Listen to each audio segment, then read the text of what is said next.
الله الرحمن الرحيم. الرحمن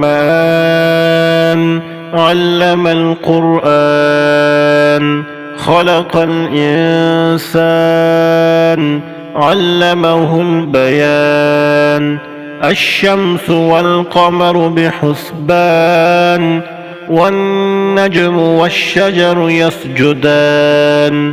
والسماء رفعها ووضع الميزان، ألا تطغوا في الميزان، وأقيموا الوزن بالقسط ولا تخسروا الميزان.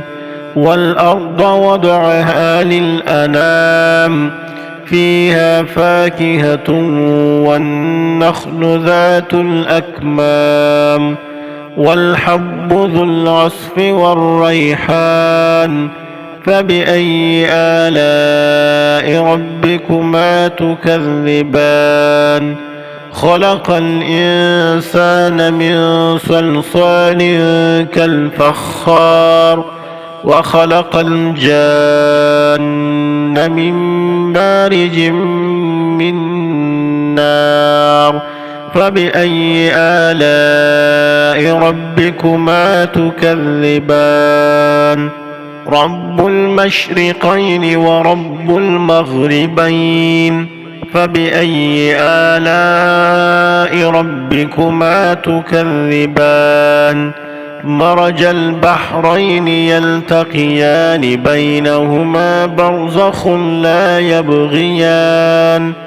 فبأي آلاء ربكما تكذبان؟ يخرج منهما اللؤلؤ والمرجان. فبأي آلاء ربكما تكذبان؟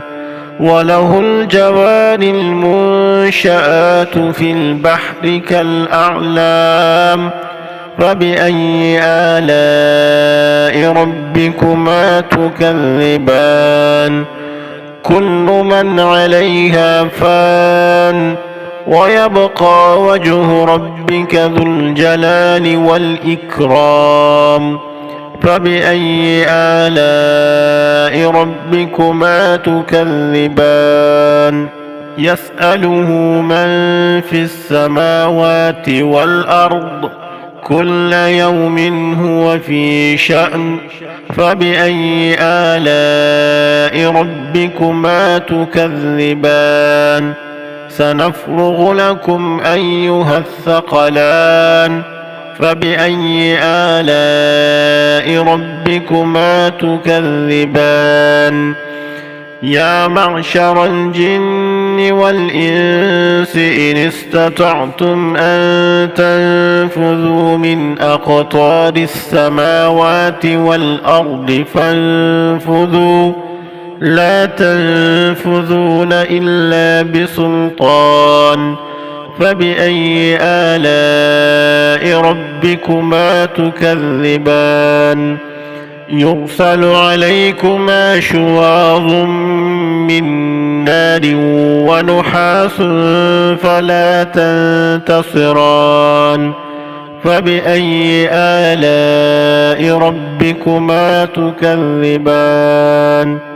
فإذا انشقت السماء فكانت وردة كالدهان. فبأي آلاء ربكما تكذبان؟ فيومئذ لا يسأل عن ذنبه إنس ولا جان. فبأي آلاء ربكما تكذبان؟ يعرف المجرمون بسيماهم فيؤخذ بالنواصي والأقدام. فبأي آلاء ربكما تكذبان؟ هذه جهنم التي يكذب بها المجرمون، يطوفون بينها وبين حميم آن. فبأي آلاء ربكما ربكما تكذبان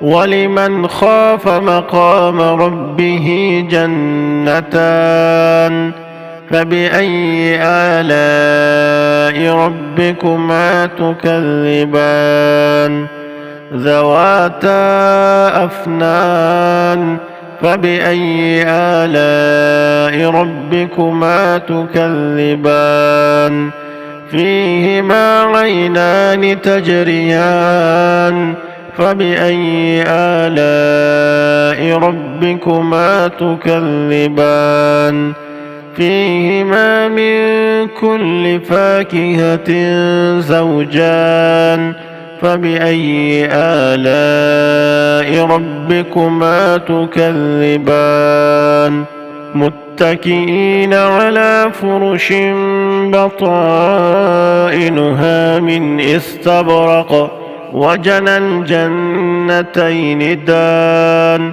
فبأي آلاء ربكما تكذبان فيهن قاصرات الطرف لم يطمثهن إنس قبلهم ولا جان فبأي آلاء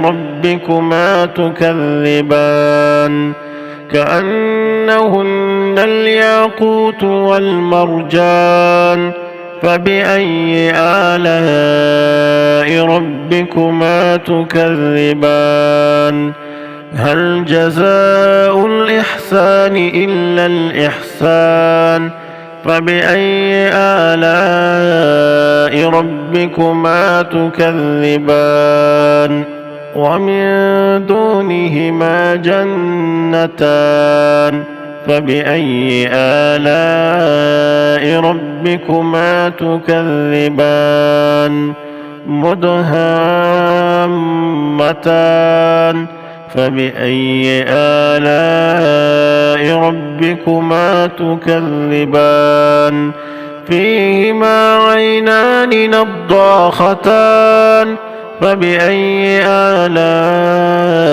ربكما تكذبان فيهما فاكهة ونخل ورمان فبأي آلاء ربكما تكذبان فيهن خيرات حسان فبأي آلاء ربكما تكذبان حور مقصورات في الخيام فبأي آلاء ربكما تكذبان لم يطمثهن إنس قبلهم ولا جان فبأي آلاء ربكما تكذبان متكئين على رفرف خضر وعبقري حسان فبأي آلاء ربكما تكذبان تبارك اسم ربك ذي الجلال والإكرام